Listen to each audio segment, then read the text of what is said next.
Hello friends, welcome back to channel. So आज का हमारा टॉपिक है how to calculate net present value with the help of a practical example. एक practical example की मदद से हम समझेंगे कि किस तरह से नेट प्रेजेंट वैल्यू कैलकुलेट की जाती है और किस तरह से इस मेथड के अकॉर्डिंग हम इवेल्युएट कर सकते हैं डिफरेंट प्रोजेक्ट्स को फॉर द इन्वेस्टमेंट पर्पस। ठीक है, कैपिटल बजटिंग का हमारा ये मेथड है नेट प्रेजेंट वैल्यू, जहाँ पर हम क्या करेंगे, देखेंगे कि किस तरह से डिफरेंट एनपीवी में हम डिसाइड करते हैं कि किस प्रोजेक्ट के साथ जाएं और किस प्रोजेक्ट को रिजेक्ट करें। ठीक है, तो ये रहा हमारे पास क्वेश्चन में क्या लिखा है, Mona electricals limited is considering the purchase of a machine. एक ऑर्गेनाइजेशन है, वो परचेज करने का सोच रही है एक मशीन जो है एक्स और वाई अवेलेबल है उसके पास, और दोनों की जो इनिशियल कॉस्ट है वो कितनी है 54,000 रुपीज़, और उसके बाद उन्हें जो है इंस्टॉलेशन कॉस्ट पड़ रही है ₹6,000 की। ठीक है,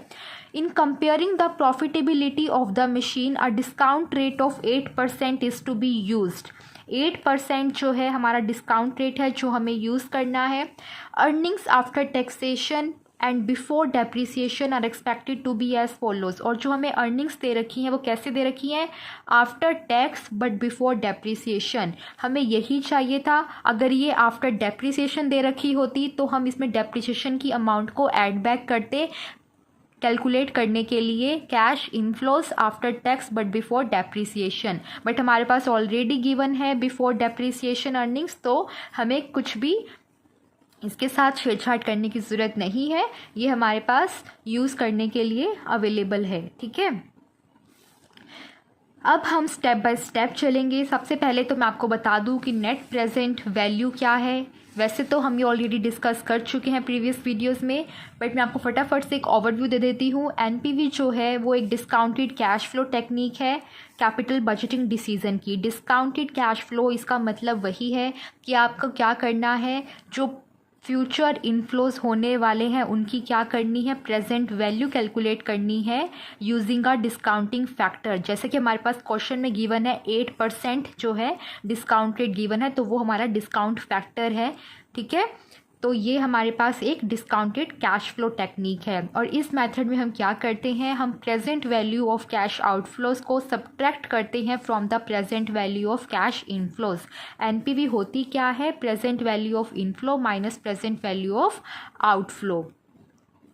प्रेजेंट वैल्यू का मतलब क्या है, प्रेजेंट वैल्यू का मतलब है कि आज के टाइम पर क्या वैल्यू है उस पैसे की जो आपको फ्यूचर में मिलने वाला है। और वो हम कैसे कैलकुलेट करते हैं, वो हम कैलकुलेट करते हैं by using a discounting factor. वो डिस्काउंटिंग फैक्टर कुछ भी हो सकता है, पर आपके पास क्वेश्चन में ही गिवन होगा कि कौन सा डिस्काउंट रेट हमने यूज़ करना है। जैसे कि यहाँ पर 8% गिवन है, तो हम यहाँ पर 8% का डिस्काउंट रेट यूज़ करेंगे। तो हमारे पास जो ये इनफ्लोज गिवन है वो कैसे गिवन है कि at the end of first year हमें कितना इनफ्लो हो रहा है। मशीन एक्स में जो एस्टिमेटेड इनफ्लो है at the end of 1 year वो 15,000 रुपीज़ है।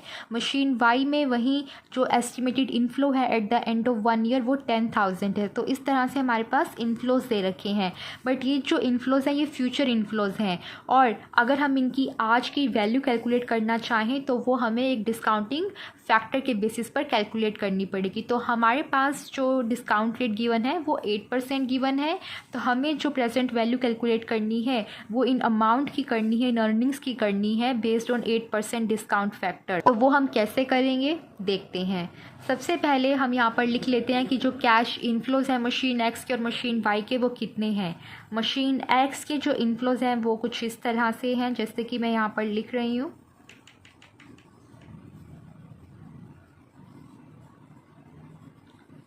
ठीक है, और मशीन वाई के इनफ्लोज भी लिख लेते हैं हम यहाँ पर कि कितने इनफ्लोज हो रहे हैं।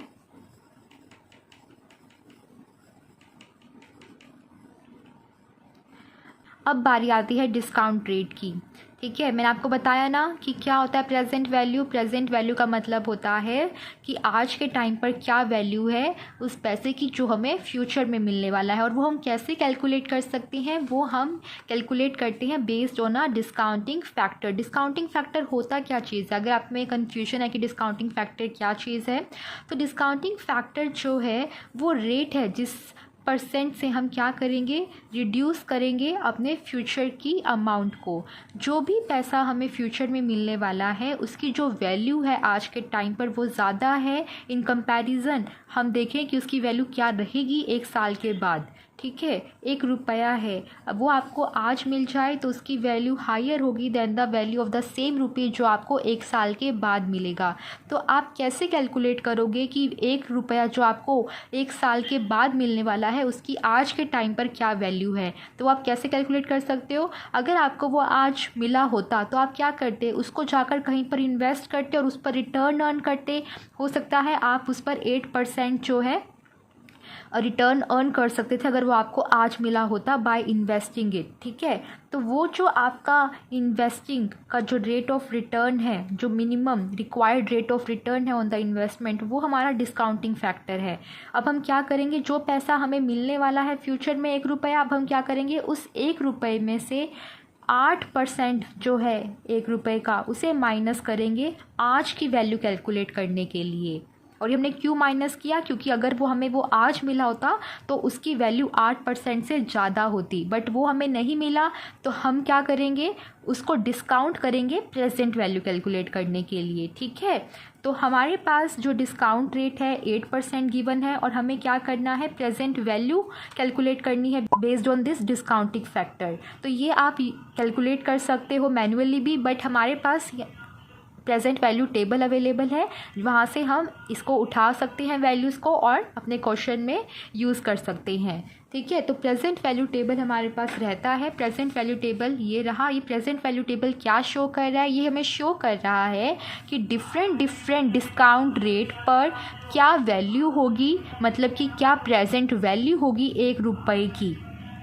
ठीक है, जैसे कि यहाँ पर लिख रखा है पीरियड 1, 2, 3, 4, 5। तो अगर 1% जो है रेट ऑफ रिटर्न चल रहा है और हमें 1 रुपया मिलने वाला है 1 साल के बाद, तो 1% डिस्काउंट रेट पर 1 साल के बाद जो 1 रुपया मिलने वाला है उसकी आज के टाइम पर जो वैल्यू होगी वो होगी 0.990। उसी तरह अगर 8% डिस्काउंट रेट चल रहा है और हमें कैलकुलेट करना है कि जो 1 रुपया हमें 1 साल के बाद मिलने वाला है उसकी 8% डिस्काउंट रेट पर कितनी वैल्यू है आज की, तो वो वैल्यू है 0.926। और वहीं at the end of 2 year उसकी जो प्रेजेंट वैल्यू होगी आज की डेट पर वो कितनी है, 0.857। और 1 रुपया जो हमें 3 साल के बाद मिलने वाला है उसकी अगर हमें प्रेजेंट वैल्यू निकालनी है एट 8% डिस्काउंट रेट, तो वो कितनी है, 0.794। ठीक है, तो ये हमारे पास 1 रुपये की गिवन है, बट हमें 1 रुपये की नहीं कैलकुलेट करनी, हमें उन अर्निंग्स की कैलकुलेट करनी है जो हमें क्वेश्चन में गिवन है। तो हम कैसे कैलकुलेट कर सकते हैं, पहले 1 रुपये की लिखेंगे यहाँ पर और उसको मल्टीप्लाई कर देंगे by the given amount of the earnings. ठीक है, तो हमारे पास 8% पे जो मेंशन्ड है वो क्या मेंशन्ड है, 0.926.857। तो ये मैं यहाँ पर लिख देती हूँ आपके लिए, 0.926.857 और 3 साल के बाद जो 1 रुपया मिलने वाला है उसकी आज के टाइम पर जो वैल्यू है एट 8% डिस्काउंट रेट वो है 0.794। उसके बाद 4 साल के बाद जो पैसा मिलने वाला है उसकी अगर प्रेजेंट वैल्यू देखें तो वो है 0.735 और 5 साल के बाद जो 1 रुपया मिलने वाला है उसकी आज के टाइम पर वैल्यू है 0.681 एट 8% डिस्काउंट रेट। तो ये आ गई 1 रुपये की। अब हमें निकालनी किसकी है, गिवन अमाउंट ऑफ अर्निंग्स की। तो कैसे कैलकुलेट करेंगे, 15,000 को मल्टीप्लाई करेंगे 0.926 से, तो प्रेजेंट वैल्यू आ जाएगी मशीन एक्स की at the end of 1 year. ठीक है, तो सिमिलरली हम डिफरेंट ईयर्स की कैलकुलेट करेंगे और मशीन वाई की भी इसी तरह से कैलकुलेट कर लेंगे। तो कैसे करना है मैं आपको कैलकुलेट करके दिखा देती हूँ। कैलकुलेटर की हम यहाँ पर मदद लेंगे।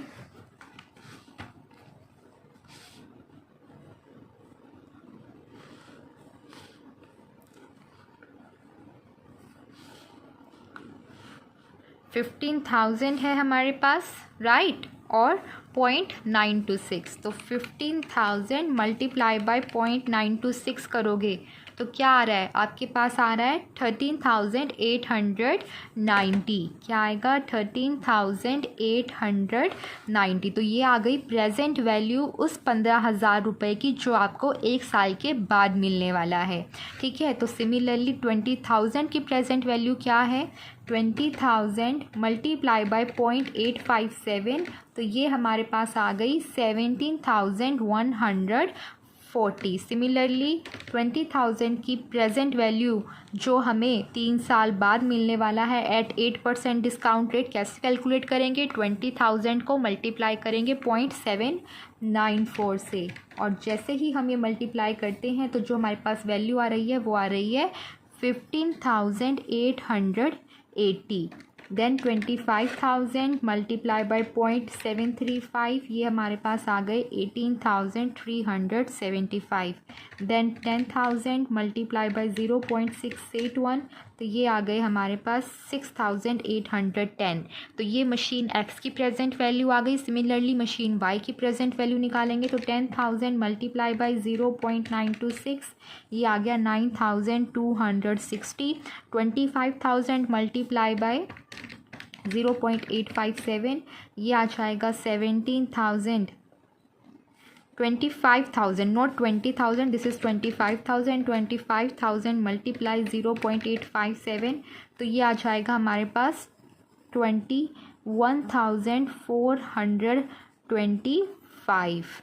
देन 20,000 इंटू 0.794, ये सिमिलर आएगा 15,880। 20,000 मल्टीप्लाई बाय 0.794, 15,880। देन 20,000 इंटू 0.735, तो ये आ जाएगा हमारे पास 14,700। ठीक है, देन हमारे पास क्या है, 5,000 इंटू 0.681, तो ये आ जाएगा हमारे पास 3,405। तो ये आ गई प्रेजेंट वैल्यू मशीन Y की। अब हम टोटल कैलकुलेट कर लेंगे कि क्या है, तो टोटल कैलकुलेट कर लेते हैं। 13,890 प्लस 17,140 प्लस 15,880 प्लस 18,375 प्लस 6,810, तो ये आ जाएगा 72,095। सिमिलरली हम कैलकुलेट करेंगे मशीन Y की टोटल प्रेजेंट वैल्यू क्या रहेगी हमारे पास, तो 9260 प्लस 21,425 प्लस 15,880 प्लस 14,700 प्लस 3,405, तो ये आ जाएगी 64,670। एक बार डबल चेक कर देती हूँ मैं फटाफट, give me a second. Plus 13,880 plus 18,075 plus machine X का करेक्ट है बिल्कुल। सिमिलरली हम एक बार चेक कर लेते हैं फॉर मशीन Y की कोई मिस्टेक ना हो हमारी कैलकुलेशन में, बी डबल श्योर, और ये भी बिल्कुल सही है। तो अब हम करेंगे नेक्स्ट स्टेप की तरफ मूव। नेक्स्ट स्टेप हमारा है इनिशियल आउटफ्लो कैलकुलेट करना है। इनिशियल आउटफ्लो कितना था, क्वेश्चन में गिवन था ना, 54,000 इनिशियल कॉस्ट है, और उसके बाद इंस्टॉलेशन पे 6,000 रुपया लग रहा है। तो टोटल कितना आ जाएगा, 54,000 प्लस 6,000, ये आ जाएगा आपके पास 60,000। और प्रोजेक्ट X का NPV निकालेंगे पहले। NPV कैसे होता है, जो आपका इनफ्लो है 72,095, उसमें से आपको आउटफ्लो माइनस करना है। और सिमिलरली प्रोजेक्ट Y का कैसे NPV निकालेंगे, जो प्रेजेंट वैल्यू है कैश इनफ्लोस की, उसमें से आउटफ्लो माइनस करेंगे, तो ये हमारे पास NPV आ जाएगी। तो 72,095 में से जब हम माइनस करेंगे 60,000, तो ये हमारे पास आएंगे 12,095। और जब हम 64,670 में से हम 60,000 माइनस करेंगे तो ये आ जाएगा 4,670। तो NPV किस प्रोजेक्ट की ज़्यादा है, प्रोजेक्ट एक्स की ज़्यादा है, तो हम क्या डिसीज़न लेंगे, that company should go with project x, क्योंकि प्रोजेक्ट एक्स की जो नेट प्रेजेंट वैल्यू है वो ज़्यादा है। तो इन्वेस्टमेंट करना प्रोजेक्ट एक्स में कंपनी के लिए ज़्यादा प्रॉफिटेबल रहेगा। ठीक है, प्रोजेक्ट एक्स यहाँ पर कुछ नहीं बल्कि हमारी मशीन एक्स है और प्रोजेक्ट वाई यहाँ पर हमारी मशीन वाई है। सो मशीन एक्स ज़्यादा प्रॉफिटेबल है from the investment point of view. ठीक है, तो ये था हमारे पास कि किस तरह से कैलकुलेट करते हैं नेट प्रेजेंट वैल्यू, किस तरह से इवैल्यूएशन करते हैं एक प्रोजेक्ट की based on the NPV method. I hope so आपको समझ में आएगा। अगर समझ में आया है तो वीडियो को लाइक करो, अपने फ्रेंड्स के साथ शेयर करो, चैनल पर नए आए हो तो सब्सक्राइब करना मत भूलिएगा। Thank you very much for watching this video. Bye bye.